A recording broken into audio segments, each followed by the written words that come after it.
Good evening, Jay. Good evening, Matthew. How are you? Good evening. Good evening. Is it a good evening? It's actually quite nice down here. I don't know what it's like up there. Yeah, it's all right. I've been out walking. Funny Have enough. You? How many miles you got in this evening? I'm just at 7.5 now, I think. I've just hit 8 for the day. So that's punk, isn't it? All right for today. My creaking is fucked. But good evening, everybody. Welcome to Series 3, Episode 35 of the Orta known or Orta know, however you want to look at it. Better podcast. I'm sure that will be getting looked at in the summer. Between us, we'll probably get our heads together and come up with something equally as witty and funny and hopefully not have to change after another 2.5 seasons. But thanks everybody for jumping on. Loads of stuff to talk about tonight. Appreciate you don't all want to be here too late, so we'll run the intro and we will get into it. Gilly's not ready to do the intro, so I'll have to do it. Oh, sorry. Hi, this is Don Matteo, and you are listening to the Orta Know Better podcast. Let's do this. You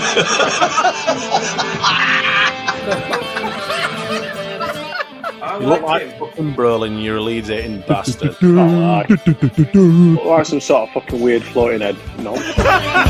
You utensil player a bit, innit? I mean, I feel a bit right, dickhead. Nothing spectacular, really. Evening, chaps, and thank you for joining me on this somber Tuesday night, because after last night's result, I don't think there's a lot of. I mean, I might be wrong. There might be a fair bit of optimism kicking about, but there certainly isn't in our group chat and on Twitter and everything else. So, how are you feeling, Jay? In a nutshell, after last night's results, pretty much all going against us. Crushed. Just fucking. I hoped that we'd get 2 results go our way as a bare minimum, but yeah, I had a bad feeling it wouldn't, and they didn't, and we got pushed into the mire even further, and it just doesn't look good at this point. Yeah, I mean, for me, I always thought Forest were going to beat Saints anyway. So the only one that really I did. The only one that really went against the grain for me, Gilly, was Everton, and they weren't that great. They weren't even that great. How did they do that? Every single time the ball broke, they were in on goal. It was a crazy game to watch, especially when you consider the season that Brighton have had. Every single time the ball broke, it was dangerous. Brighton basically turned into us against Bournemouth. Well, yeah, it was really, really strange to watch. I've seen Brighton a little bit this season, and they've always looked dangerous, but they've always looked marshalled and like they knew exactly what their defensive plan was, not just their offensive plan, but they were all at sea. I mean, Dyche has got his detractors, but he's set up perfectly for that. The bastard. Yeah, he didn't have, and I think I read the stats at some point, and something like I think they had 10 shots, 5 on target, 5 goals. Every shot they had on target. It's a 50% conversion rate from your shots, and 100% from your shots on target. It's almost. Did Brighton have Melier in goal for a day? Yeah, it's funny you should say that, because even in the Forest game was quite similar. I think they had. I don't even remember the Forest score. Was it 5 as well? Did they get? Was it 4-1? 4-3, wasn't it? Or 4-2 or something? 4-2, wasn't it? Yeah. I think they only had 4 shots on target and converted all 4. So, it just seems that all the other teams tend to be picking up a little bit of steam right at the right part, the business end of the season. And whilst it was 4-3, the Forest Southampton. It was 4-3, you're right. 4-3. Yeah, sorry. Yeah, because they scored in the 90th minute, didn't they? And then the Fulham game with the other crazy one as well. That ended up 5-3. 5-3. Yeah. It was just absolute craziness, and the amount of goals that were flying in. I mean, the one good thing about it is we're not the only one with a leaky defence, but the amount of goals flying in, and we don't look that dangerous. Not like that. No, but I think it's tough to compare with the level of opposition we played recently, and we'll come on to that. And I know you two actually did B and C. Was it you two? No, me and It was Karl. It was Karl, wasn't it? Me and Karl. Yeah. Oh, it's easy to mix them two up. Yeah, Karl was actually meant to join us tonight, but unfortunately he forgot to put his wig on, and he's got. And that's why I wasn't prepared for it. In fairness, because I have jumped Gilly on very kindly deserved to jump on and go through a bit of therapy. I've seen a couple of comments actually, Tasha. Think we're here for a bit of therapy. We're all here for therapy, and Danny says we all need therapy. We do, and we absolutely do. You know, the amount of times we say in the group chat, can't be fucked tonight, don't want to do the podcast, and then when we get it done, we actually feel a little bit more positive, or not even necessarily positive, but better about it, don't we? Yeah, usually. Like tonight, I've been sat there thinking, oh God, podcasting, talking about this bollocks. But right, Mark, he dodged the pod. We're on about he did dodge the pod. Spot on. It does help. It does help. It's good to let it out and see how the people feel about it.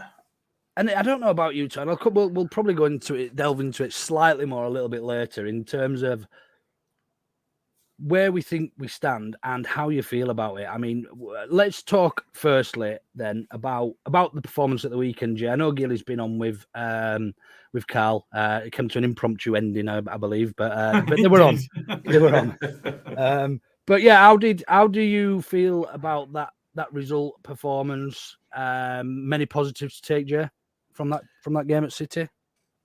I think overall, yeah, I think there's a lot to take from it, but I remember sort of being there watching it, and at half-time, I was thinking, God, we are shit. This is just going to get worse and worse. And the goals that we conceded, I felt were soft again. Although, to be fair, one of them was a decent effort, and it was probably more difficult for the keeper to see than it looked from where I was stood sort of high up, to be fair to him. But I was disappointed because it felt like we caved a bit too easily again for me. But then in the second half, it were... I don't know. They came out fighting for a change. They put effort in. We won the second half 1-0. Yeah. They got back into the game. Could have got it to 2-2. And I think overall, you've got to take all the positives you can from that. If you're in Big Sam's position, you're playing up everything good that happened in that game for me. And you're saying, you know, lads, most teams that have gone there and got absolutely arseholed, and you didn't. You went out there and you gave a good account of yourselves. You almost, you know, got a point out of that game near the end there. You had City time wasting at home, and that says it all for me. They were worried at that point. They thought, fucking hell, Leeds are in the ascendancy here. They're coming on to us now. And Rodrigo coming on, that were a great change for me, because he showed again he only needs a sniff of a chance and he can score a goal. Bamford needs about 18 to get one on target. Yeah, look, and look, they're different classes. We're talking about Patrick Bamford and the best striker in the world there, Jay. You know what I mean? It's chalk and cheese in real life. I said Rodrigo. No, you didn't. You said Bamford. No, before that, I said Rodrigo coming on was a great thing. You just said I compared Bamford to the best striker in the world. I know Rodrigo scored a nice goal, but that's probably a bit strong. It's not that good. No, look, it was a tough one, wasn't it? And we'll come on to the predictions, but the predictions spoke. I mean, we made the predictions, in fairness, before. No, in fact, Gratchi was just sacked on air at the time we were on, wasn't he? And they announced Allardyce while we were on last week. Do you remember? On his birthday. Yeah, that's right. No, the day after his birthday, wasn't it? He's sacked. Oh, was it? Sacked on Sunday. No, I think it was announced, wasn't it? Yeah, it was sacked on his birthday, but it was announced the day after. Yeah, that's right. So yeah, we I think, I mean, I don't remember exactly what prediction I gave, but we'll come on to it in a minute. But the actual fact that our predictions didn't levy up with actually the scoreline. Look, City had their chances, but that's football. If you don't take them, we had a couple of chances as well. We had, who's starring all these messages putting me off? Me. You have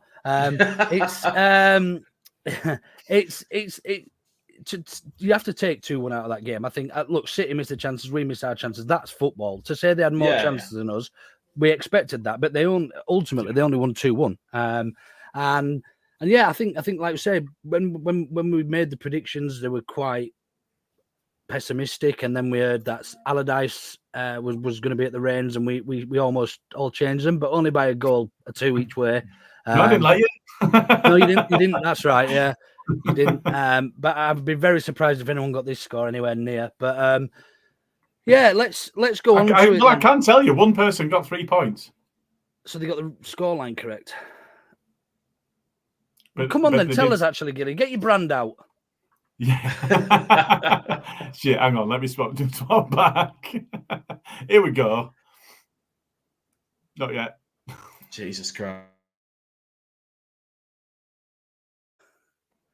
Did you break There we go. it? Did you click I it as did it. well? I did it. Orta no better predictions. Right. What's Brilliant. going I'll give you a on? rundown on what we got. So Jay went 3-3 draw. Smarty went 8-0 Man City. Now, I think the thing about going 8-0 Man City is that's kind of where we all were. Jay was more hope than expectation with a 3-3. We all thought we were Absolutely. going to get absolutely pumped. I hoped it with that one game in 100 that's just mental. That's just weird. But so the 8-0 with Man City, and that was before Big Sam was announced, and so we would have been going into that game with Gracia. Stats went 2-0 Man City. So Smarty and Stats get 1 point each, even though there's 6 goals swing in their predictions. The fans, Mark Jones went 3-1 Leeds. Joe went 3-0 Man City, so he gets himself a point. Bren went a draw. I went 6-1 Man City. I get a point. Karl's a pussy. Luke went 5-2 Man City, so he gets 1 point. Sai didn't predict. LUTV Scotty went 1-0 Man City, so he gets himself 3 points. Wow. Big Lou went 11-0 Man City.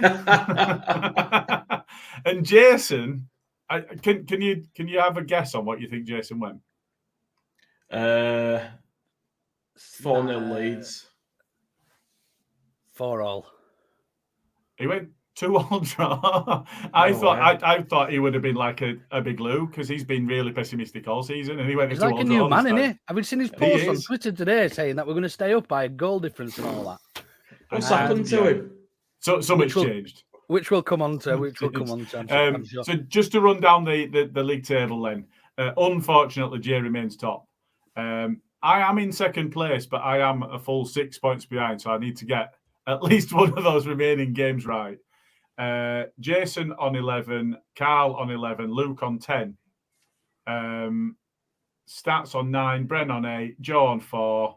Scotty will leapfrog him, actually. I've not moved it yet. Scotty goes above him on 5. Bear in mind, Scotty's only predicted about half of the season. He's above Joe in 7th once I change the table. Then fans on 1. Smarty is on -1, even though he picked up a point. Sai's on -3. And Big Lou from LS11 is on -14. Wow. Nice. Back to you, Luke. Nice. Just a few comments then on the City game that we haven't touched upon. Kev doesn't think we'll know much about. After the weekend. Truth be told, City could have done a 7-1, and we were a bit lucky. We've almost spoken about that. It couldn't have been 7-1 because if it was going to be, it would have been. You look at the games last night, where the finish was clinical. You know, teams that take their chances win by that many. I don't think we're giving Leeds enough respect. If I'm honest with you, I thought we played relatively well in terms of how we set up. Look, City were always going to get chances against us. They were always going to get chances, absolutely. and we almost nullified the amount of chances they got, or made them more difficult, should we say? I'm not sure. I put a post out earlier, or yesterday, or the day before, saying how much I hate XG. Does anyone know what the XG was in that game? No, I didn't look it up. I can't stand it. Yeah, well, I can't, but I think it'd be interesting to know what it was in that one, just particularly because people are saying we should have lost by this many and that many. So their expected goals was 2.57. So I mean, it doesn't scream 7-1. That's not a lot. It's not. It's not a lot.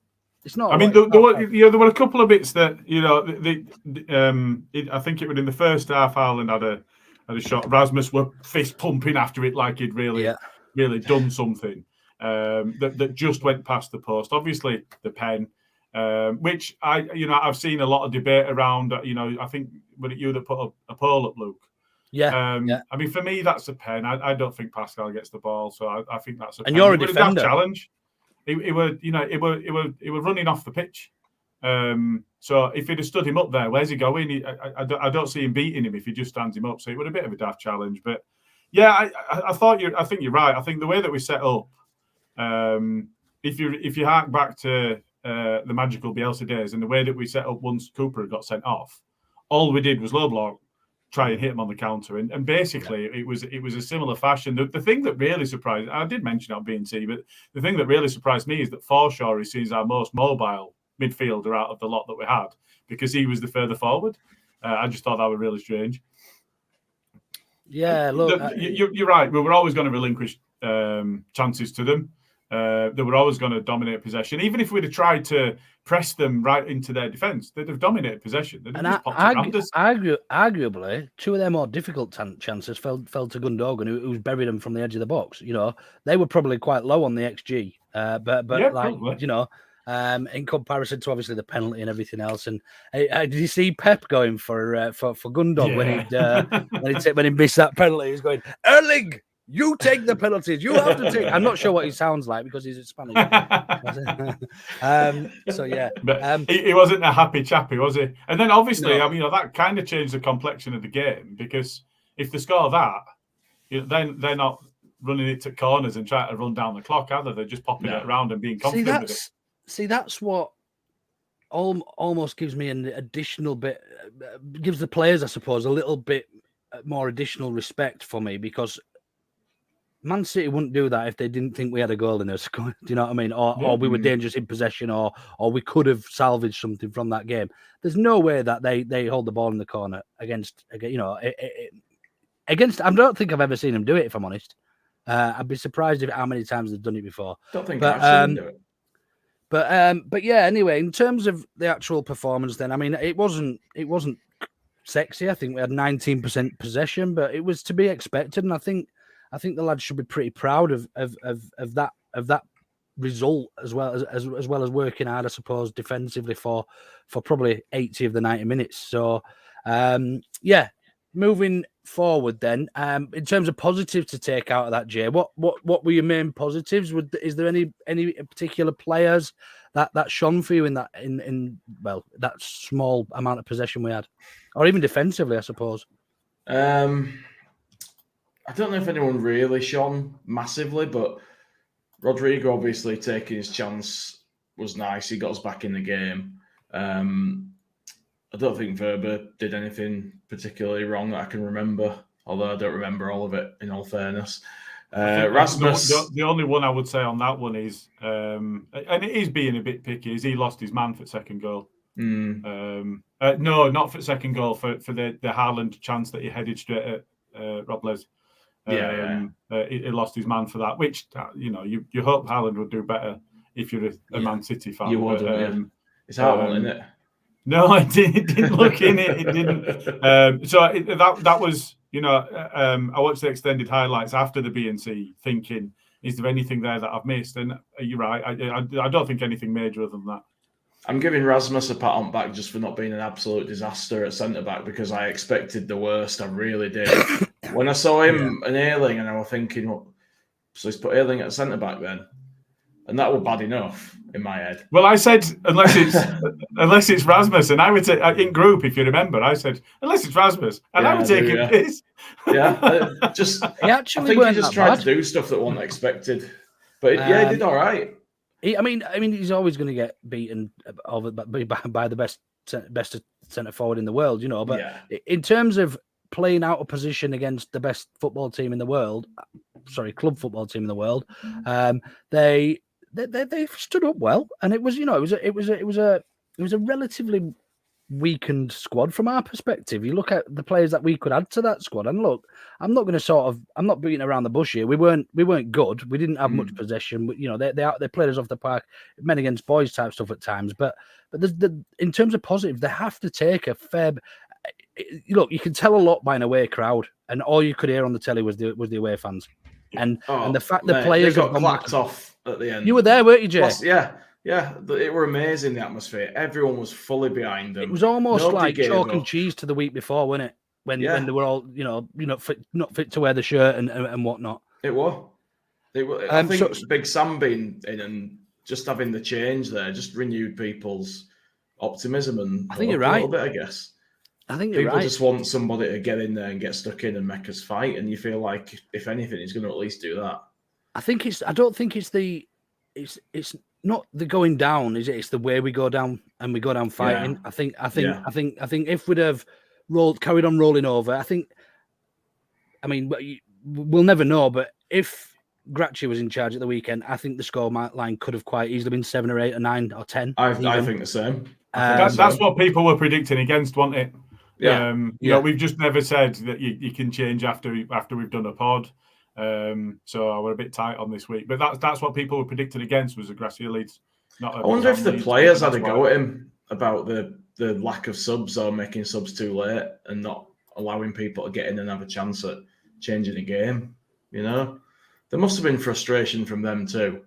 Something happened. I think Willie must have been nailing his daughter or something with the amount of game time he got. Do you know what I mean?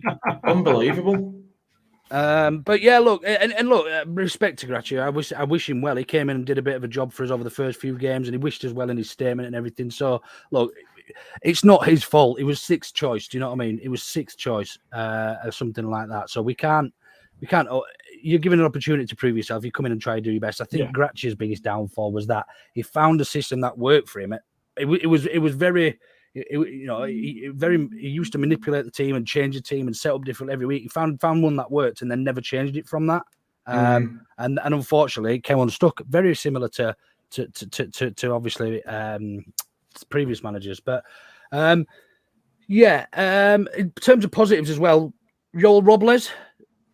Yeah, I was going to finish up with Robles. I thought he did a really good job. He was rock solid for me, for a guy that's not played for ages, coming in, second choice keeper. He just got in there. He looked like he'd been playing every week. He was commanding his area. He made some good saves. Hang on a minute. Didn't you give him shit in the group and in the messages on the pod? Can't remember. But yeah, he looked really good. So, I can.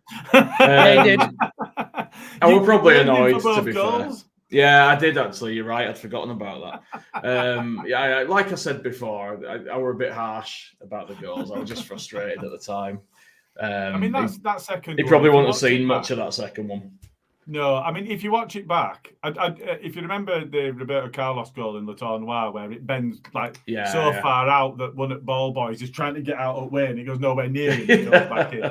It wasn't quite that extreme, but it bent about a yard wide of the post and then went in off the other side, off the bottom of the post, around two defenders. You're thinking, no keeper saves that. I mean, the first one, maybe a little bit, but not even then, it's still a bit hard. I think every chance they got, though, I was like, Meslier lets that in. Well done, Robles. Well done. Well done. I don't agree with this. I absolutely don't agree with that at all. Andy's in the comments. Robles, I don't know which way around it was, to be fair. But that's what a keeper needs to do anyway. Keeper should do that.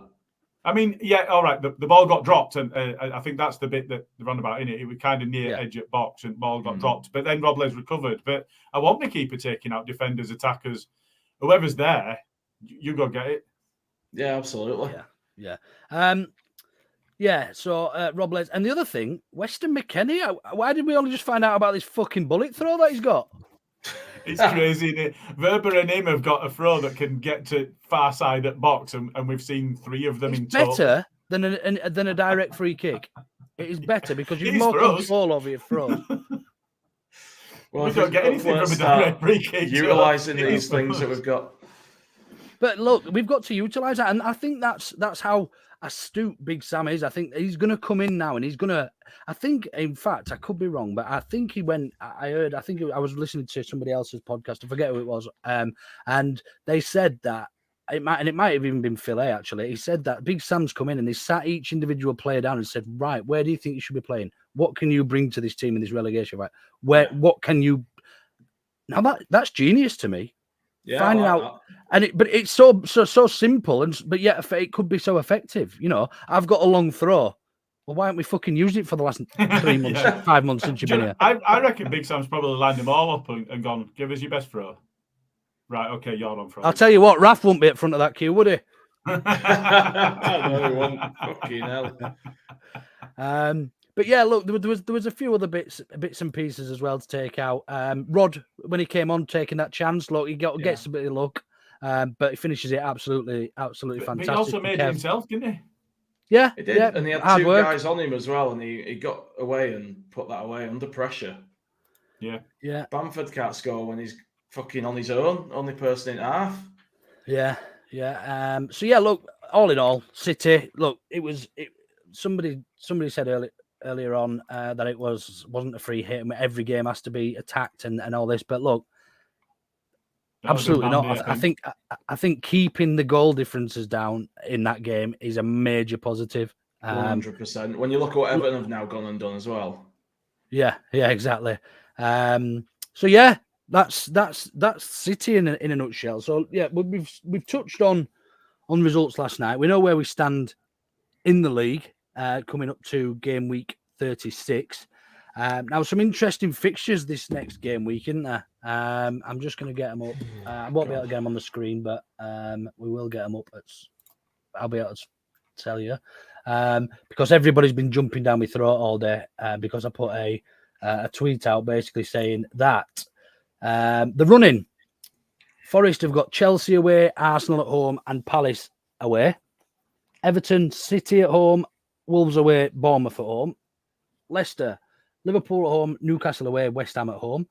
Ourselves, Newcastle, West Ham, and Spurs. Obviously, we know where.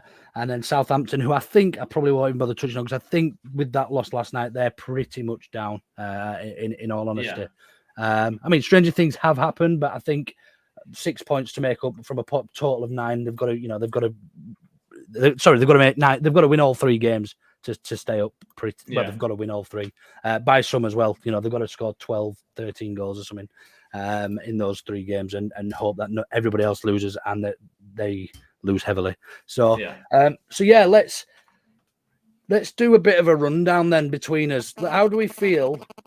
Notts Forest going mental. Not mine.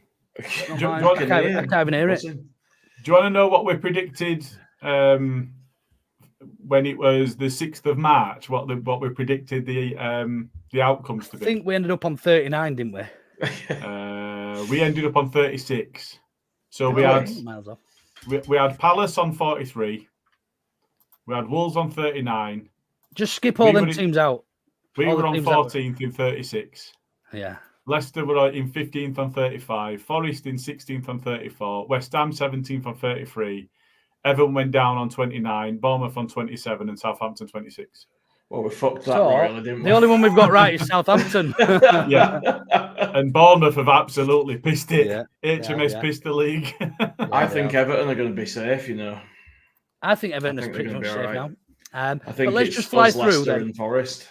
Let's just fly through. Shut up, Jay. Stop being so pessimistic and get I'm telling you, I'm giving you facts. Right, Forest then. So they're currently on 33 points. How many points do they get from Chelsea away, Arsenal at home, and Palace away? Realistically, I'm going to give them 1. They beat Chelsea. Do they away? They've only beaten Blackburn. Yeah, I know, but they haven't played Frank Lampard's Chelsea away. No, fair.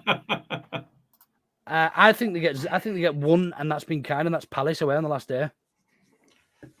I mean, that's an absolute dead rubber for Palace.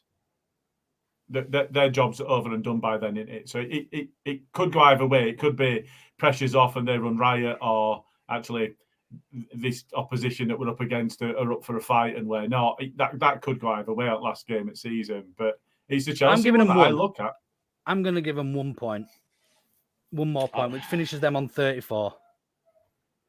I think there's 3 points in those games for them. So you think they get 1 win? I do, yeah. Or draw all 3? Who do they beat? Chelsea away or Palace away or Arsenal at home? Either Chelsea or Palace. I don't think they beat Right, then Arsenal. We'll average it. We'll give them 2 points. They finish on 35 points, yeah? Go on, then. Just jot this down, Gilly, before I forget. I'm just so worried. I'm so worried. Forest finish on 35. We've got Forest to finish on 35. Everton are on 32. They've got City at home, 0 points. We all agreed on that? Yeah. Yeah. Wolves away. Wolves away. I tell you one thing. That Everton result depends on what happens with City tonight because they're losing to Real. Yeah, they are. I still think City but they've absolutely battered Brighton. And nobody saw that coming either. So it puts a question mark in your mind, especially if Man City lose to Real. They didn't absolutely batter Brighton. The scoreline did. But the scoreline shows that they did, yeah. Yeah. Wolves away, I'll give them a point for that, I think. They could win that. They could, but Wolves' home form's been really good since Lopetegui came in. If you look back, they've had. Is it only us that's beaten them at that? Oh no, there's one other side. Yeah, one other side. Yeah, I'm going to give them 1 for that, and I'm going to give them. What do you reckon? Bournemouth at their place at Everton last game of the season. Do you reckon they'll win that?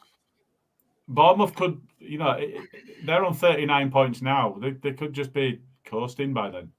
I think I'm going to give them 2 points. I'm going to give them 2 points as well, which finishes Everton on 34.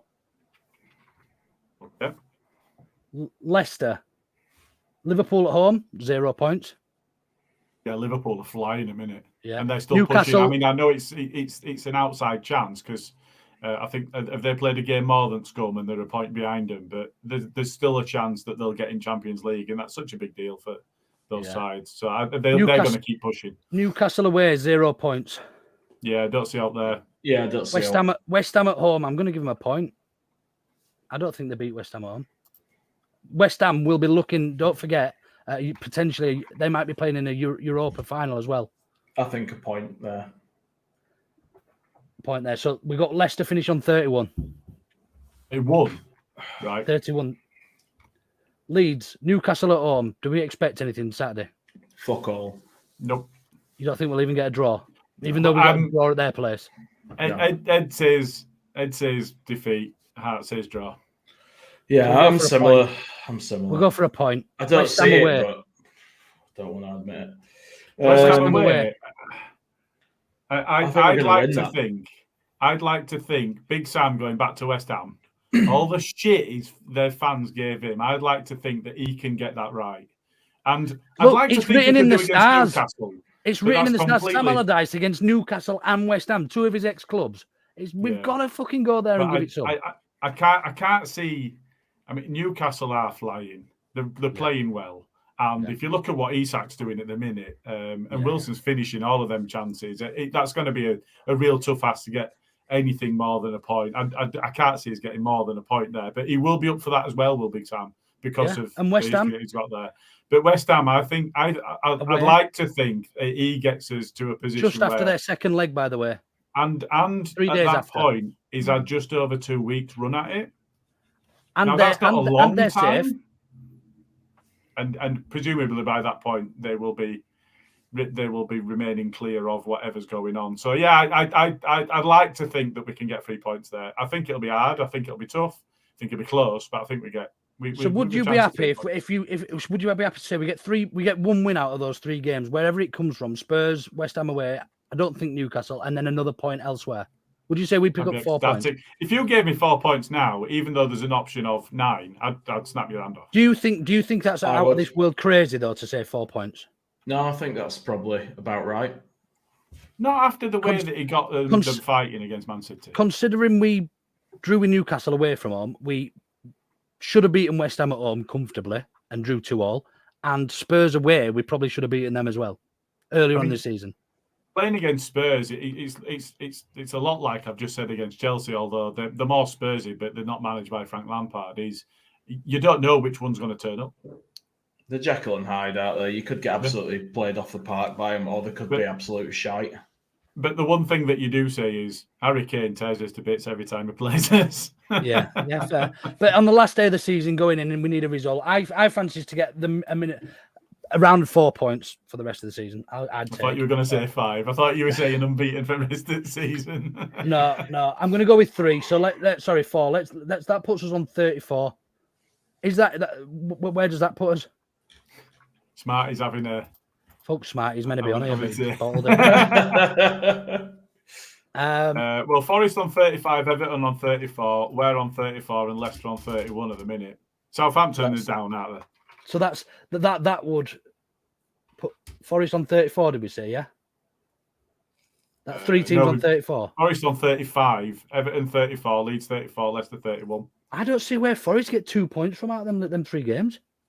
Well, they could win a game. That's what you said to me. I said 1, you 2 said 3. You averaged it out to 2, that's why they got 2. Yeah. I still don't see how they get 2 points from those 3 games. So what we're talking there is that we still go down. Our goal difference between us and Everton. Decided on goal difference. Yeah, I think we will stay up on goal difference. Between us and Forest. Smarty's having a go. Us and Forest.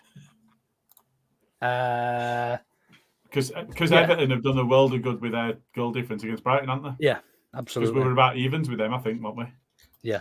It depends where we get the how we win as well. Do you know what I mean? I don't think I'd be surprised if Forest get a point. I'm with you, Alison. I don't see Forest getting another point. I think Forest will Leicester drop. I hope that's the case. But we've all said that it's not unrealistic for us to pick up 4 points in them 3 games. And if we pick up 4 points, I think we're safe. Hopefully, I'm in complete panic mode now. I just feel. Imagine we beat Newcastle Saturday. Imagine. Well, I tell you what, mate. If we beat Newcastle, I'll be up there. I'm not in panic mode because all my hope has gone. So I'm quite zen about it. Yeah. Well, I was gonna come on to that. I was gonna say I've already made my peace with relegation. The worst case scenario is that we get relegated, and we have a bit of a clear out, and we have a new go at it, and we've got to actually win some games next season.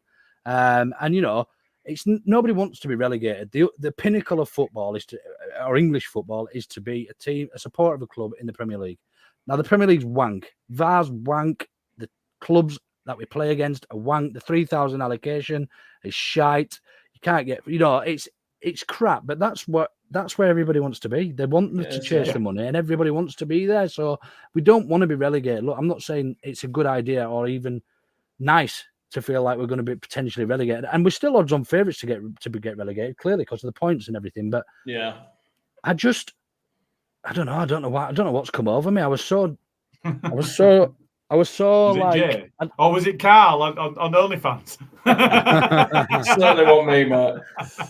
I don't know if you actually caught all of that, Luke, but there was I think baying, I think, is probably a fair description of the way that people were asking for an OnlyFans collaboration between yourself and Karl. Yeah. What, last week? Yeah. I was on last week. All over the comments. Huh? I was on when it were Gilly and Karl on B&C. Oh, B&C. All right. No, I to be honest, when I'm watching it back, I don't read the comments. I just listen to it because I'm. I did put some of them up because I was losing my shit over trying to handle all the comments. So look, it's still very much a lot to play for, and I still imagine there's probably a lot of twists and turns and everything else before the end of the season. Look, Big Sam's been promised £2.5 million if he stays up. If he can't work miracles with £2.5 million, there's something up. I could do magic with £2.5 million. Make it Rumour has disappear. it. Rads has even said he'll give him it in cash in a brown envelope. Just likes it. He doesn't mind though, because he's already had 500 grand on us to go down as Big Sam. So look, it's going to be tough. Look, there's no two ways about it. But how do we feel about the prospect or likelihood of being relegated and being a championship team next year, Jay? I can't stomach the idea. I just can't. I don't want to. Does that mean you won't be going then? No, does it? Fuck, it means I'll just have to suffer, doesn't it? And I won't be happy about it, but I'll be there. Will we be able to tell the difference? You're not going to be happy. Mate, I'm always happy when things are going well. I just can't stomach it when it's We just going can't well. tell. Yeah, pretty much. I'm terrified. I don't want to go down. I don't want to lose Nonto. I don't want to see the club torn apart. And can be arranged for a price. Can be arranged for a price, Jammy. Fucking hell, fine. I don't want to see the club torn apart. I don't want to see our best players leave, even though there's only a few that are worth keeping, but still. Right, I've thought about this, Jay. I've thought about this. Who leaves at the end of the season regardless? Nonto, probably. Regardless of what go down. I think Willie Nonto goes. I don't see him going. You don't? What at all? If we stay up, no. Oh, if we get relegated, he goes. But if we stay, up, yeah, absolutely. Is that what you're saying? Right. See, I think Willie Nonto will be snapped up anyway. I think Somerville probably will as well, and I also think Tyler Adams will go regardless. I don't see why we'd sell those players if we stay up. They're some of the only ones worth keeping. We're going to need a big squad refresh, and you can't get rid of everybody. That's 3. Sorry, I'm halfway through you. Oh, is that what look, I don't know. It's with you, Jay. That's it. It's tough, man. It's tough. I still think we're going to lose the better players anyway. That's what happens to the teams at the bottom, at the lower end of the league, whether they stay up. They get snapped up by better teams. Yeah, but it's how that differs that's the biggest. Yeah, but it won't matter so much if we're in the Championship because we will be. But what I mean is, fucked. if Nonto goes from a Premier League team to a Champions League team, he goes for 40, 45, 50. Name your price, pretty much. Because his ceiling's that high in terms of potential that the big sides are going to pay the big money. But if you're relegated and you're selling him, and they know that they're in a position, so there might be a bidding war, but that bidding war will half that at best. Yeah. So I read something today, and I don't know how true it is, that the players are all having the contracts due to relegation. They have to take a 50 or to 60% pay cut. Is that something? I mean, that's quite normal. I think it's quite normal, but that would surely prompt some of the players that obviously think they're better than that to try and transfer requests, and we'd have to obviously look at trying cashing in on a handful of those. So the way I've made my peace with potential relegation is I think we'll still keep the majority of the squad. There's players I don't want to keep anyway, but I still think we would keep. I think Warburg stays. He's only been here 6 months. I don't see him going anywhere. I don't think he'll leave. But I almost think he'd stay. I think the only 3 or 4 we might lose are, or even 5 potentially, are Sinistera, Somerville, Nonto, Adams, and maybe Rodrigo, because he's on a very, very high salary and he'll probably want to keep it that high because he's coming to the end of his career. He could probably go to a Spanish Premier League side. I agree. In terms of Rodrigo, he's only got 1 year left on his contract. The Adams one's interesting, isn't it? Because there were all those rumours about, it's a loan till the end of the season with an obligation to buy. Or is that obligation to buy, in effect, on relegation? Or is that another... And these are the questions that we don't know the answer to. We can imagine if that comes out that we never really signed him. Fuck me. Rad's Karl gets set on fire. These are not views of the pod, they're just of Jay. No, Jay, you didn't just say that second bit. I said probably. Leaves a lot of room for ambiguity. I think, just to go back with what you said at the start of that question and that piece, Luke, is the Championship, the reason that it exists is to be second fiddle to the Premier League. That's it. There is no other thing about the Championship. It is the level to get to if you're in League One, and it's the level to get out of if you're in it to get into the Premier League. That's the only reason it's there. I think we've talked about the finances and the financial aspect of the gap widening between the Premier League and the Football League, and that's only ever getting worse and worse. So it's an awful time to think of dropping out of it. The other things are the other unknowns around the ownership. We know that Rads is currently majority shareholder. That might change, it might not. They talked about a deal with the 49ers in 2024. We don't know. They talked about the potential of bringing that forward, but we've got no idea. Orta's gone. There's going to be a new director of football needed, we think, dependent on the manager incoming that we're going to have, whether that's Sam, whether that's somebody else. We don't know. There's so many unknowns. It's really difficult. And how do you, as a club, secure the futures of the players that you want to keep? Yeah. Not knowing who your manager is, not knowing whether there's going to be a director of football, not knowing who the club is owned by. It's so important that that's done quickly and transparently, at least to the playing staff and the potential playing staff. We all want to know the inner workings and machinations and exactly what's going on and all the deals and stuff, but we don't get that inside knowledge. No. But it's really important to get that business done as early as it can be, so that any manager that's going to be carrying us forward next season, whatever league we're in, has an actual opportunity to do something and go sign the players they want. That's the I've thing. Seen some interesting. Go on, go on, Jay. Sorry, mate. That's the thing. It's like whatever division we're in, there's going to be a lot of work to do. So we need people in place early, quickly, and able to get settled in and get on with the job, because there's so much to do. And another thing I've been wondering about with the ownership thing is, and this got mentioned somewhere else, and I can't remember where I heard it, but Rad stands to lose a lot if he sells a Championship club. What are the chances that Rad's as a sort of a PR man, as he thinks he is, has sort of thrown Orta under the bus now, thinking, right, I'm going to stay on. I'm going to try and bring this club back and sell it for full price.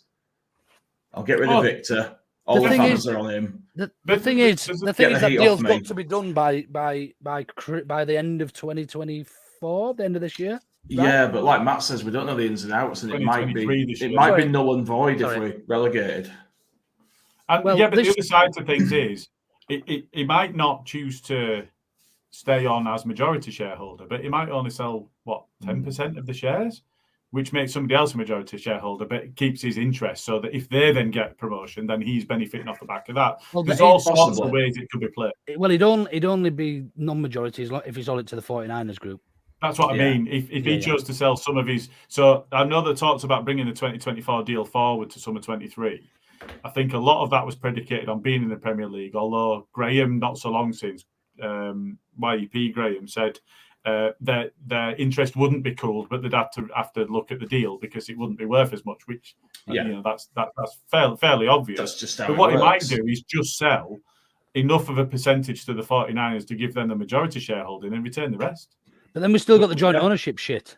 Yeah, we're up the same fucking street. Like and that's exactly what's caused Leicester all of these issues. Is half of the family wanting to get into horse racing, half of it wanting to stay in football, and there's just the board infighting. If that's been borne out with the likes of Parag and Peter Lowy and Rad's then battling against them and Kinnear as well. If that's what that always round, if that's just that they've not been unified in what they're trying to do, of course that's going to bear out in exactly what the outcomes are. So for me, one of the most critical things, the playing staff obviously is important for a football team because you can't be successful without a decent playing staff. But for me, one of the most crucial things is getting that business done as early as possible. Absolutely. Sort the board out and get all of that headache sorted. I've seen some really interesting conspiracy theories on Twitter this week by somebody. I'm not going to name him, but somebody who is or used to be relatively close to the club.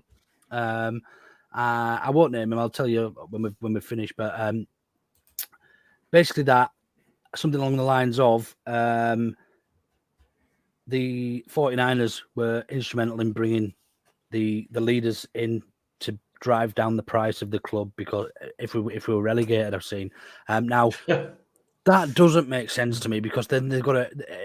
I mean, the reason it doesn't make sense is because they'd have to invest more money, regardless of how much they paid it for, to get us back to be worth anything like we are now.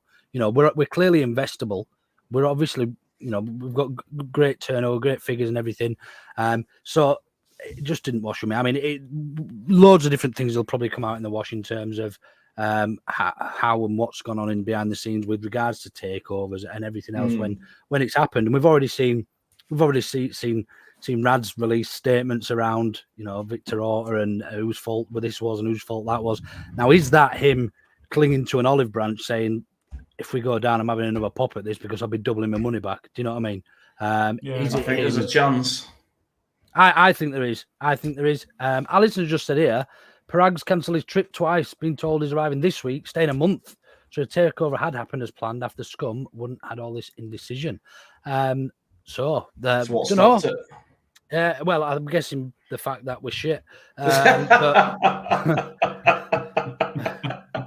Maybe they finally had a tour around stadium and said, "Fuck this! I'm going to need to spend a fortune renovating this." Kicking tyres and that, walking around. Shutting doors and bits of plaster falling off at the ceiling. My knee creaking in background.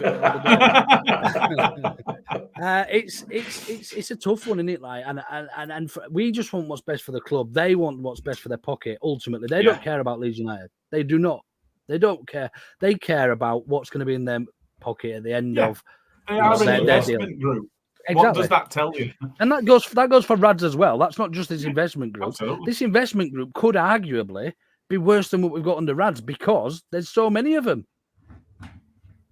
Yeah, and that's why I think it needs real clarity at the board level of the club or the company that owns the club. You can have a million investors all funding things in different ways and doing whatever else. If you've got one leader or you've got a small select group with one person in charge and then others acting as advisors, as a board should be, with non-execs, providing experience or whatever else, then fine. What we don't want is 18 people all thinking they've got an equal voice in a boardroom, because you don't make decisions like that. No. Yeah, and the other thing for me is you're all right. Sorry, yeah, Lowry is a Leeds fan, but that's one of, I think there's maybe Lowy. 7 in that. Yeah, Lowy. There's no Sorry, R yeah, he's in Lowy. there, yeah. There's 6 or 7 in that investment arm, I think. There's a lot more than that, but I think they're all front men for a lot of things that happen behind them. So a lot of the money is kind of pooled resource. I mean, from what I understand, Lowy could probably buy us on his own. He's like a multi-billionaire. He's Westfield Group, so not notice he'd bought us. Yeah, he's on his own. I think last time I looked, which was months ago, I think he was about 4.5 billion, but Westfield Group were about 17 billion. So we are. There's genuine, absolute filthy rich people that are involved in the club, but obviously they've got umpteen other projects ongoing as well. Yeah. As Alison said here, yes, he is, and it's going to be him and Parag as the main men. Now, that worries me immediately, because that's 2 people. That only takes one disagreement between the 2, and something, and you've got no decision. Look, look, we're speculating here. We're speaking, obviously, based on a bit of fantasy and everything else, and worst case scenarios. I think just to go back to where the conversation started, believe it or not, was around how we feel in terms of have we made us peace with relegation? Have you made it, Gilly? I think you have, haven't you? Yeah, I think. I mean, made my peace with it, as in I've come to terms with it. I think that was about 3 weeks ago. And I was like, I can't see a way back from this. Now, that was before Big Sam, but although I like the way that he's taking the pressure off the players and put it all on himself, and I like the humour that he's brought to a lot of it, even for us, do you know what? If we go down swinging, that's pretty much as I can hope for now, is that we actually make a fist of it. It's a shame it didn't happen earlier, because I think that's what these players needed, was somebody to take a lot of the flack and shoulder some of the responsibility, which I didn't really see. Making a peace with it almost thinks, it's already done, I'll be happy with it. Now, I thought it were already done. Certainly won't be happy with it by any stretch, but I think I'd come to terms with it. Palace and Liverpool results, I think were the bit for me, and then what happened at Bournemouth was just that was the final nail for me.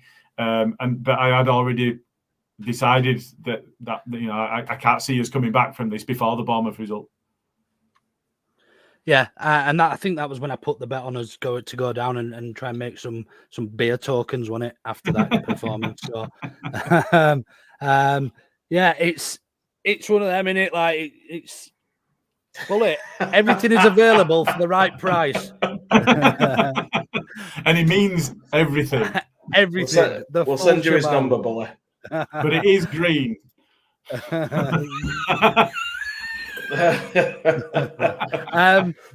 So yeah, look, Jay, where are you? I mean, said. Jay, you went to City. You were texting while you were in the ground like some sort of lunatic, and saying how much you hate the players. In fact, you texted last night saying how much you hate the players and the club after we hadn't even played. So where are you? Where are you right now? I'm absolutely fucking furious. You sound it. I'm all over the place. My emotions are all over. I veer from. What about the football? Well, I'm getting to that. I veer from hope to this is fucked. These lot have fucked it. They're all fucking knobheads. But then when I think about it after the City game and stuff, like I said before, there were effort there. They tried. They nearly got back into that game. They had City worried. And if they can continue like that, then maybe, just maybe, something can happen. So I've not accepted it as a given yet, but I am very pessimistic on our chances as it stands. This next game against Newcastle will tell us a lot. It will, and we're going to come on to that in a second or two. But I mean, everyone knows me as the eternal happy clapper of Planet LUFC. And I've made my peace with going down. I think we still will potentially go down. The scenarios that I've done and the questions that I've asked are obviously best case scenario, and I think we've got it in us. I think we look at the reverse fixtures against the 3 teams that we've played. We drew with Newcastle away from home. We should have beaten West Ham, and we should have beaten Spurs away from home. In fairness, that was an awful game in terms of the results. So yeah. So that's why I'm still 4-3, wasn't it? Yeah. 4-3, I think. And yeah, it was. Yeah, it's one of them, and it's an emotional roller coaster that is LUFC, and that we're all on every week. So I'll be happy. I will actually be happy when the season's over. For once, I'm fed up with this season, and I just want to sort of know what's going on next season. Really. Yeah, that's it. It's the not knowing that's the worst part. There's going to be plenty more bumps in the road. Breaks, by the way. Sorry. Fuck mid-season breaks, by the way. Oh, yeah. Big time. Yeah, that's fucked us up. That fucked us up a lot. It didn't help. I mean, it didn't help many clubs, but I think we took a real brunt of that, didn't we? With Warber and Adams both getting injured at the same time. And well, yeah, and we actually had 2 breaks, if you think, because when the Queen shuffled off her mortal coil, we lost 2 games, and it was against the Scum in the period when they were really shit, and Forest in the period when they couldn't get a point anywhere. Yeah, and we had to play them actually when they turned their seasons around. Yeah, Liam's asked a really good question here actually about us and this season. I think this might. I'm just looking at that. This might have some substance to it. Do you think our players weren't given 100% because they weren't happy with the coaching setup and the board? Now, we've all played a level of sport under whoever, and we've all got people we've enjoyed working with and playing with and watching and been coached by and everything else. It's almost it almost could have some substance to it. Obviously, the American lads were very favoured by Jesse Marsh. Very, he played Aronson regardless, pretty much. It was tragic toward the end, but yeah, it's then you have Javi Gracia who came in and he had a style that he played when he worked it out and felt was going to work and keep us safe and didn't change from that. So. I think somebody like Sam Allardyce, and I can't believe I'm saying these words out of my mouth, but it might be something that Leeds United needed at this stage of the season. I think some had to change, and they want much in the way of other options. Oh, but I suppose that Jay, would you a better option? I think I don't think at this point in the season, the only person that you can turn to at this time is him. That's it. There's no other option. He's far and away the best option the Premier League's seen in 10 years in this situation. Yeah. Has he only ever taken West Ham down, I think, and brought them straight back up? No, West Brom. West Brom down. But he brought West Ham up, didn't he? Yeah. Yeah, he brought him up from the Championship. Yeah, and then he took them to 8th. Everton were, I think, 18th, and he took them to 8th. West Brom and the fans moaned about him and they sacked him. West Ham had a very, very poor squad. Yeah. But yeah, you are right. West Ham, they felt that they deserved better and they wanted to see better football. But actually, they weren't playing bad football at all. I think a lot of that was just the perception of him as an individual. And I think I'll hold my hands up. I've fallen foul of this because you go back and watch some of them West Ham games and they weren't bad at all. But no. I've spoken of him in the same breath as Dyche and Pulis and others, and I've probably been unfair with him in the past. Yeah, I think we probably all have. Here's a question for you then. Hypothetically, because we're not going down, or maybe we are, we go down. Do we keep Sam Allardyce for a season, see if he can get us back up?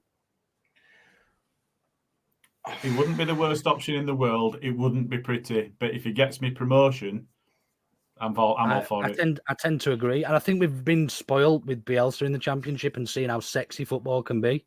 But ultimately, it's a results game. We're going to cheer whenever Leeds score, regardless how the ball goes in the net. I think regardless how it gets in the net. Depending on sort of how much he's got left in the tank. Plenty in the tank, sir. Well, in big time. Yeah. As in how many years he's going to carry on for. Yeah, but I don't see him lacking in anything. In actual fact, he looks better now than he has done for about 10 years. Yeah, it's because he's had some time off and away from stress. Not for a big Sam, isn't he? Yeah, exactly. Yeah. We'll see what he looks like in 4 games' time, eh? Wife's had him gardening and stuff, hasn't she? It's just, I think if he's willing to go on for a couple of years, it might not be a bad shout, purely on the basis that he got West Ham up, so he knows how to do it. And if we got promoted with him, we'd probably put up a much stronger fight for staying up the following season. We'd be more solid. We wouldn't be a team that gets smashed every week by 5 or 6 goals. It'd be a good manager to set a foundation, a platform with it, and you'd know what for someone else to build on. Yeah. I mean, it's not the ideal football that we want to see played. You know, we want to see some sexy football at Elland Road again. We want to enjoy it again. And I'm not saying we won't enjoy it. We'll get a better idea over these next 3 games as to what Sam's plan is in terms of the next few games. So, Bulliam asked a question here, and look, I don't like going back in the past and stuff, but it's a question that has to be asked. Do we think Bielsa would ever return? I don't. Even if we had new managers, I just don't see it. Unfortunately, I'd love to have him back. And you don't know which rumours you can set store by and which you can't, do you? But there is a rumour that he was dragging his heels over the Uruguay position on the off chance that maybe he would come back to Leeds. But I don't ever see him working with anybody that's been on the board. I really don't. And I know that, we'd seen him have ding-dong battles with Orta. Now Orta's gone, but it was Rads that sacked him. And if you'd listened to, that I think it might have been the same interview when he said, it might have been a different one, but I think it was the same one when he said it's impossible that we will be in the same situation again. I don't want any more heart attack football or whatever else he said about it being impossible to be in a relegation battle this season. Is I think when he spoke about the way that he let Bielsa go, and you were talking about how it was a surprise to Bielsa because they'd had good chats up to that point, and he just didn't expect it. And it's like, well, surely as somebody that's managing and anybody, I mean, not just elite sports and whatever else, but any line manager managing any individual, if you're in a position where you're performance managing an individual and they're not meeting the grade, you build up to letting them go. You don't go, it's brilliant, you're sacked.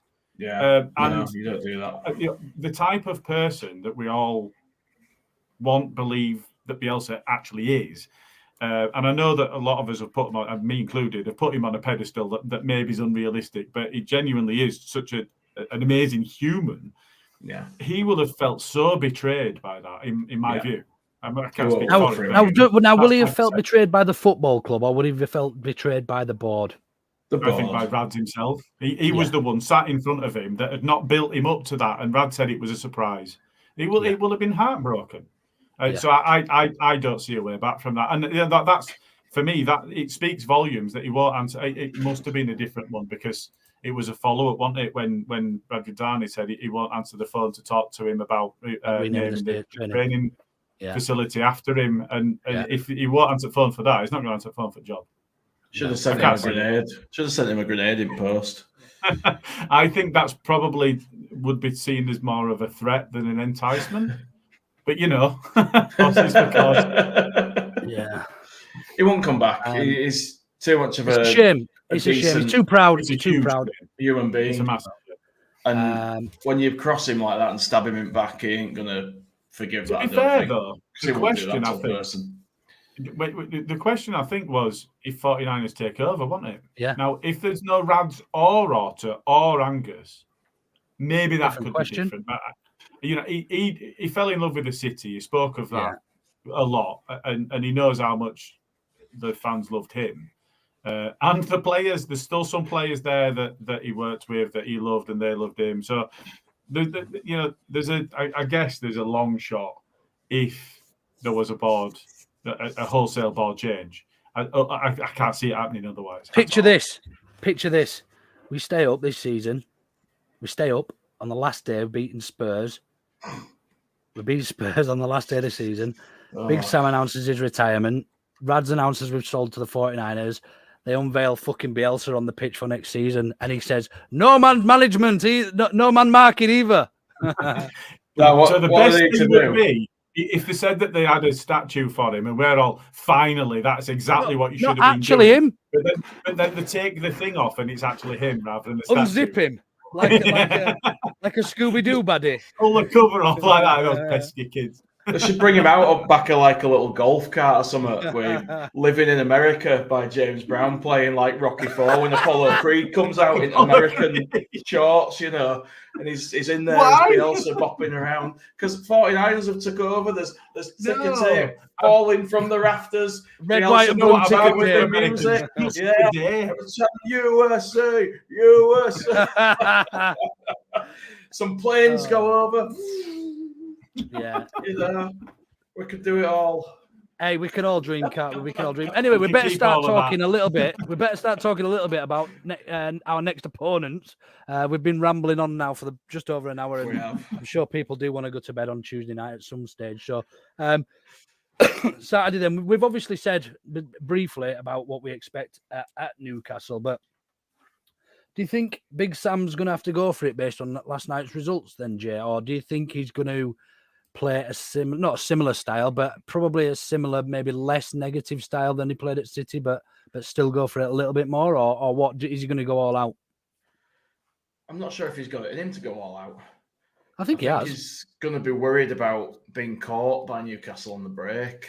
So he's going to try and account for that. But I think there will be more probing going forward from us than there was at City, because City just, you know, you go there to just try and soak it up and do what you can if you get an opportunity, don't you? But Newcastle, it's more a game where you're well aware of the threat, but you're looking for an outlet. You're looking for an opportunity to break away and cause them some problems and try and push them back a little if you can, because that's how you're going to stop them putting the pressure on you. And if you sit back and let them, they're just going to pound you.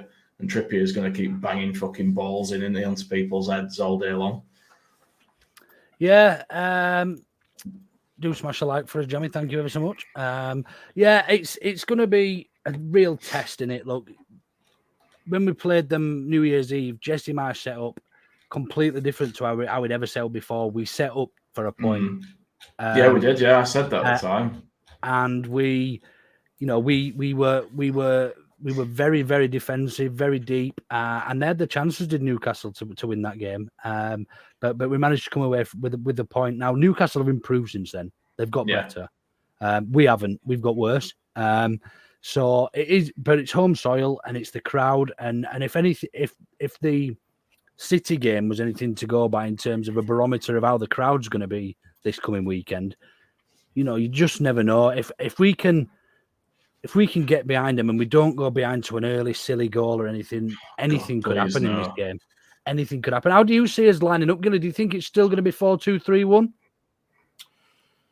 I mean, at this point, who knows? The Man City game is such an outlier, and we had to be in a position where we didn't get absolutely battered, and I think that's what we went out to do. Is let's not get battered and let's see where we are 60, 65 minutes in the game and see if we change it and see if we can pock something towards the end of the game if we're still in it. This one, I think that we need to carry some more impetus and carry some more threat in the game.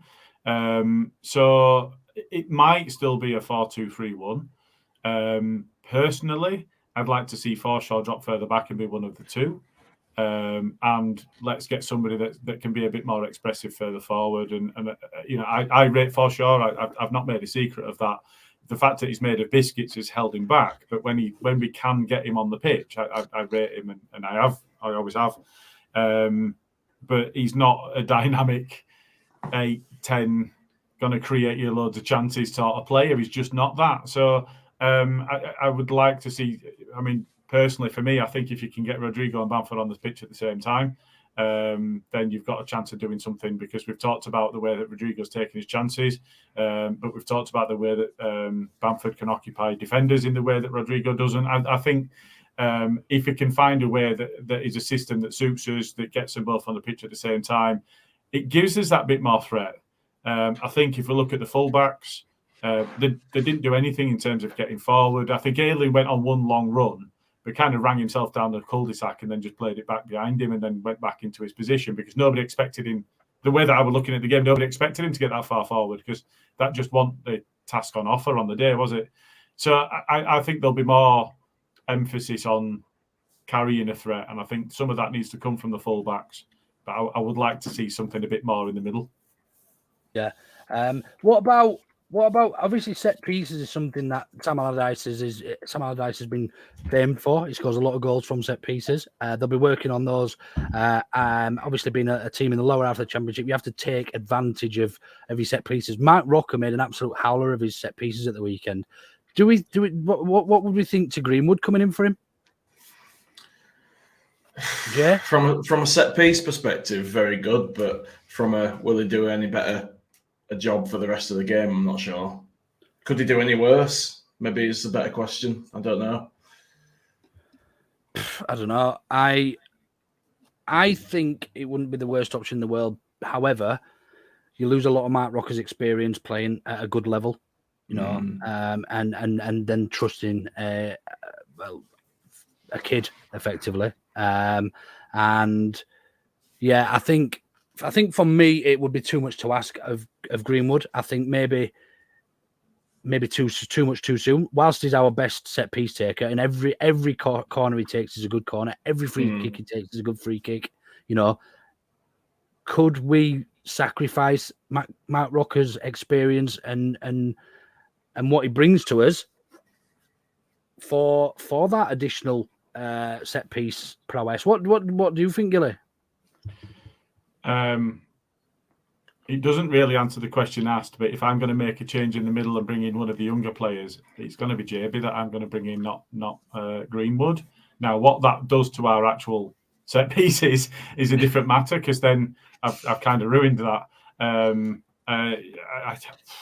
have to let Harrison take him again. In short, I don't know. I mean, if it's a shot on goal, I want Verba to be having a go.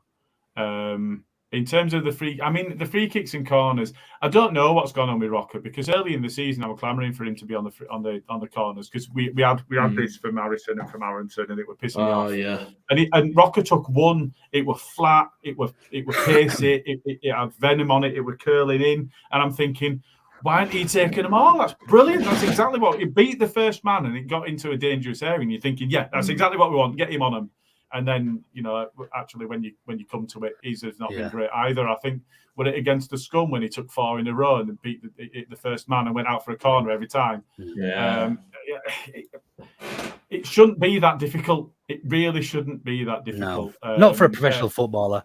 That reminded me, actually, before we go tonight, I want to I just want to repeat something about Izzy Brown, but I'll come back to it in a bit. All right, okay. Sam Greenwood will be up for the fight, as he's a Mackham, and believe you me, will be up for the fight. That's a good, interesting point. They hate the Geordies. And he's a shithouse. And he's a bit of a shithouse, likes to get stuck in. I don't think it would be I think it'd be a bold move to start him over Rocker, but I think if anybody would make that, and you don't forget, there's a point though. Yeah. Maybe. If anybody would make that, and is brave enough to make that and drop somebody, Sam Allardyce doesn't give a fuck what the players think about him. He's not that type of manager. He doesn't care. No. He's strictly there for a result. He does not care how he gets it.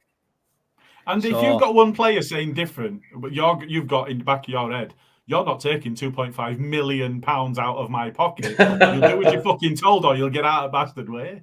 Absolutely. The players have been offered incentives as well. So if it is about money, because look, we've spoken about it before already, 50 to 60% pay cut. If they don't want to be in next season on a 50, 60% pay cut, then stay on the current wage, probably with an increased salary for staying up. Plus, sorry, Jamie, keeping you awake, mate. No, I'm got sore tired eyes, mate. I'm struggling this week. Proper achy eyeballs. Now you know how we feel. So look, their incentive is there to stay up. If it's cash thereafter, if it's recognition, if they want to become part of Leeds United's history, then it's all there to be over the next 3 games. I don't think it changes that much for Newcastle. I don't think we set up all that differently. I think we don't play as deep, but I think we still look to get them on the counter. I don't think we'll go for it all out like under potentially Jesse or Bielsa would have done. But I also think we've got more of a chance of you look at the 2 fixtures. Newcastle at home, City away. We lost that 2-1 and still had his chances. Now we've got a home tie against Newcastle. So coming on to that, then we'll come on to to Gilly's part of the show where we come and do this Orta know better predictions. that bit. Right, okay, well, we are ready to go. So it is top of the league down. So, Mr. J. Oh, I've been thinking about Where are we this for going? like the last 10 minutes while we've been chatting. And you still haven't got an answer. No, I have got an answer, but I said before we're not getting anything at Newcastle, but I'm going for a shithouse 1-0 win. I don't know why. Hang on a minute. You can say whatever you like. You don't get to argue my choice, mate. That's what You say earlier you can't see how we beat Newcastle. I can't, but I live in hope. I want us to beat Newcastle. You just don't want that -5 with me in second place. That's what it is. I nearly went for a draw. What a pussy. But I have to have hope. I just have to. So on that by that same vein, look, do you remember what I said when you asked about how we were going to get on? At Newcastle, we're going to get beat, you said, I think. I said head says get beat, heart says draw. Yeah. I've gone draw. What score have you gone? I've gone 2-2. Desmond. Right, I think it's going to be a very, very, very tight affair. I don't think there's actually no. Fuck it. I think there's going to be loads of goals in it. You're looking at yesterday. I think we're going to win it 4-2. Oh, fucking hell! Bamford. I want to come on to Bamford. I would love it if we did, mate. I would love it. I would love it. Yeah, exactly. Yeah. But I think if we win that game, it's a straight victory. I think Liam B was the first in with the comments, and it was Leeds 1, Newcastle 1. Would love a win. It's on 1-1. So I mentioned Bamford there. I just wanted to come back and I don't know what your thoughts are about this. The professional footballer had to deactivate his Twitter at Bamford with abuse he's been getting. Shocking, not needed, Luke Fisher says. I haven't seen a lot of the abuse, so I cannot possibly comment. I haven't seen it. I don't know what's actually been said, but he's obviously read something he doesn't like on Twitter because he liked the post about Izzy Brown, actually. Izzy Brown had posted something like, what is it with kids and fully grown men commenting on footballers who've never stepped foot on a football pitch? And then underneath that was loads of shit about Bamford from Leeds fans. I didn't read it all, but I read some of it, and it wasn't nice to read. But this is a professional. Also coincides. I don't know if you saw it. It also coincides with a video made of a compilation video made of that's right. Bamford's missus, which is very sad, by the way. Not, if you've got not his missus, his shots that have missed. Not videos of his missus. I just want to. Yeah. I'm glad you clarified that. Yeah. Look, if you've got that much time to go through every miss that Bamford has made since he's been at the club, then there's something up with you. Not Bamford. There's something 100%. More up with you if you've got that much time. And look, if I think the issue I've got with it is when it's personal and personal. Look, he hasn't been in great form, but he's served the club very, very well. Yeah, but you've also got to think of the timing of it. Agreed. You know, we've got 3 games to the end of the season, and they're the most important games that we've got for God knows how long. You know, as important as Brentford were last season to try and go and get a result. And you're smashing the guy's confidence further. Yeah, absolutely. So I think it's absolute madness. I mean, I've got a bit of an auto bitter, so I'm not going to say any more right now. But for me, the timing of it's madness. I think the one thing I would say on it is you don't even know if that were him or his media team. Yeah, possibly. But the thing is, he got a lot of mistakes, but you don't know if it was them or him that had liked the post. He's likely read those in the lead up to the most important 3 games of our recent history. Yeah. You know. I think the fact it's been deactivated, his team, I don't think would have reacted like that. I think that's probably him, but you don't even know if it was him that liked the initial tweet. No, fair. Yeah. Fair. But just on that same thread, I did find the funniest conversation ever. And I'm just gonna read it out to you all because I mean it might not have been that funny to you a lot, but I found it absolutely funny as fuck. So I'm gonna read it. So Izzy Brown put, I understand everyone has an opinion, but who are these little kids or grown men commenting on football week in, week out when they've never stepped foot on a football pitch and want to tell a professional footballer how to kick a football? Make it make sense. Big Dave 91 says, tell you something, when you were at Wednesday, you didn't play a single minute of fucking professional football. Izzy Brown replies, so he didn't start the first 3 games of the season until I got injured in training. David then goes on to reply, aye, and now we're shite. Izzy Brown responds, nah, just team of the week in the first game of the season. Lewis Nixon then jumps in and says, buzzing to see you carried the form on, mate. Nailing the coffin, hitting first man against Rotherham, you wank bastard. Poor Izzy. I mean, Izzy Brown's one of those that could have written himself into Leeds United folklore if he'd have not screwed up that free kick against Derby in playoff. Yeah. What, that one that hit the corner flag? Yeah. Out for the entire season. We finally got to see him on the pitch. He got his chance. Here he is. He's written in the stars. This is his big moment. Go and take it. It's yours. And Steve Morrison did. Steve Morrison did. Fucking hell, that was tragic, wasn't it? But yeah, look, Izzy Brown, happy retirement, mate. He seems to be taking it really well. Oh yeah, I'm pleased for him. Get your feet up, lad. I don't think he's going to want to come on here, by the way, lads, anymore. But probably yeah. Not. But you might be No, he was begging. He was on the phone to us to come on before. Gilly, how's things going, mate? On the 400 miles fucking bastard of a challenge. So it's going. I mean, I don't want to blow my own trumpet and all of that stuff, but I am absolutely smashing it. So I'm feeling pretty good about it right now. There's been tough minutes when the weather's been shit and you look outside and it's murky and it's grim up north and it's rainy and you're thinking, fucking hell, can I really be asked with 7 miles on this? And then you lads all convinced me that it were a bit easier on bike, so I got out on push iron. First time I have done in about 10, 11 years. I'm using muscles I've not used in that time. And then I'm walking like John Wayne and my undercarriage is sore and I'm back to walking it again now. Have you not bought yourself some padded cycle shorts? So I've got them.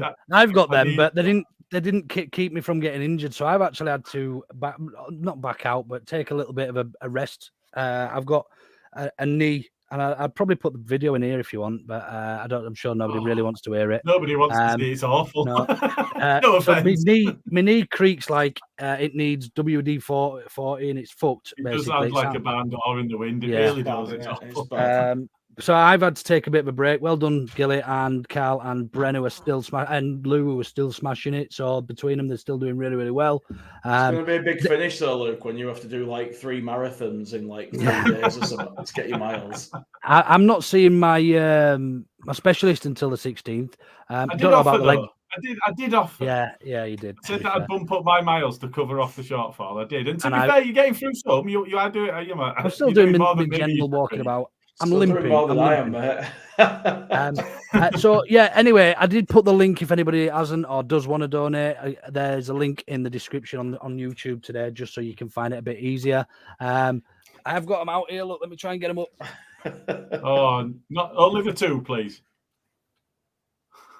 Oh, put your feet away. It's not that sort of podcast. Jesus. So yeah, let's well done. A couple of other little things to speak about as well before we go. Obviously, massive advocates on here for mental health, men's and women's. But our friend from one of the Leeds branches has asked me to inform everybody that there is a new site of Andy's Man Club opening at Pudsey, and that's at G&H Group, Furlands Mill, Pudsey, and it opens on June the 5th. So yeah, get yourselves along to that one. But also they've got a few events which Gilly's very kindly popped up on the screen coming up. They've got on Thursday the 25th, they've got a pool night at the Northern Snooker Centre on Kirksland Road, hour 6 to 9, and they've got Monday the 29th, they've got a Pudsey Walk and Talk at their new venue. That's open to everybody, friends, families, partners, etc. Get yourself along. Get yourselves along for a bit more therapy if you need it. You know, get out there, get some things off your chest if you need it. So yeah, thanks ever so much to Lee who sent that to us for us to share.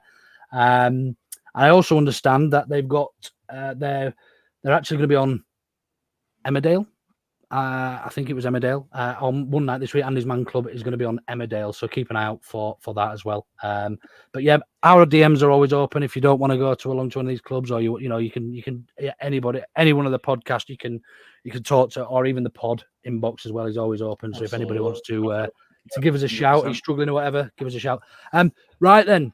Last but not least, and Jay's favourite part of the show, our Gillies actually, which it tends to be Gillies. It does tend to be Gillies, but because you do the intro, let's just do it. Orta know better with Rachel Adedeji. So I don't know. I know Gillies got one this week, but Jay, have you got anything? Because you haven't really said much tonight. I'm a bit weary. I'm a bit worried about you. Are you all right? Well, I mean, you guys made a quip in the pod chat the other day about how I talk over everyone. So I'm just like sitting it out and letting you lads talk tonight. I'm just observing. He took it personally, that, hasn't he? That, and I'm absolutely knackered and my eyes are killing. That's more like it. I can barely stay awake. I'm not surprised listening to us. Well, is that it? Yeah. Is that your bitter of the week? I don't have the energy to have a bit of There's nothing to really get wound up about. I'm not angry about anything. I'm just disappointed. Disappointed, yeah. That's it. I mean, I could start on about Rads and Victor Orta and beer all night, but I ain't got the motivation. No, that's fine. Go on then, Gilly. It sounded like you had a really good one for us this week. Well, I'm not sure how good it is. I think, I said I was quite zen about relegation and we've talked about the board and whatever else. No, we also talked about the timing and the Bamford stuff and thinking about, piling pressure on players in three of our most critical fixtures in years. I think when you look at the timing and things being said and that sort of thing, it's that Scotch Park Carl Pilkington bastard Phil Hay that's going to be in the firing line this week. The piece that is written in the Athletic. So if you look at his timeline, so it was highly thought of, working for the local paper in Leeds, highly thought of, had the inside track. Obviously, the Athletic bought him. You would presumably expect him to buy all of his contacts and so on, but actually, I don't think he's got the inside track in the way that he used to have anymore, and he's fighting to stay relevant. He wrote a book off the back of Bielsa, actually completely fucking slated him, so he could get in the bin for that. But ultimately, what he's done, I haven't read it. I have read excerpts of it, which is why I don't like it. But I haven't actually. Don't want the trick question to make you look bad. I just wonder if anyone actually read it. I've not. No, I don't read books anymore. I listen to audio books. Yeah, I don't even do that. Ultimately, we talk about the timing of things and things like that, and then he's written a piece during this. I've never read books. In this month, this absolutely critical month for our club, we then see a piece in the Athletic that's in, it's a bare-all story about the intricacies of the board and the fallouts, and it would Orta and it would Rads and it would this and it. Who gives a shit? Don't say it right fucking now. You've already had your pound of flesh from this club many, many, many times over. Just shut your fucking face until end of season and then say whatever you fucking want. Don't do it now, you fucking. It was like the sacking of Bielsa. He announced it before it had been announced. He gets a bit of a kick out of being a dick, doesn't he? Yeah, I think so. And he's also very dodgy. Sorry, a Jambos fan and a knobhead as well, according to Jay Michaels. So yeah, I think he's had it this week. He can get fucked. Yeah, I don't agree with the timing. And look, I think at a time where we actually do need to be united, and it was going the opposite, wasn't it? Before they sacked Gracchi, things weren't going well. You're not fit to wear the shirt, chance. But now it almost seems like we might have got that little bit of a bounce now from Sam, and hopefully we can get behind the lads for the last. It's only 3 games, we've got 270 minutes of football to save a season. So I'm looking forward to it. I'm looking forward to Saturday. I might not say the same thing at 2:30 Saturday afternoon. I probably won't be able to say anything, in fact, because I'll be very, very drunk. But it's either way. But yeah, thanks, lads. Thanks, everybody, for your comments, as ever. I think that pretty much wraps everything up. Any other business, guys? I don't think so, mate. Well, let's get it done, mate. Hour and a half. Good stuff. Yeah, good stuff.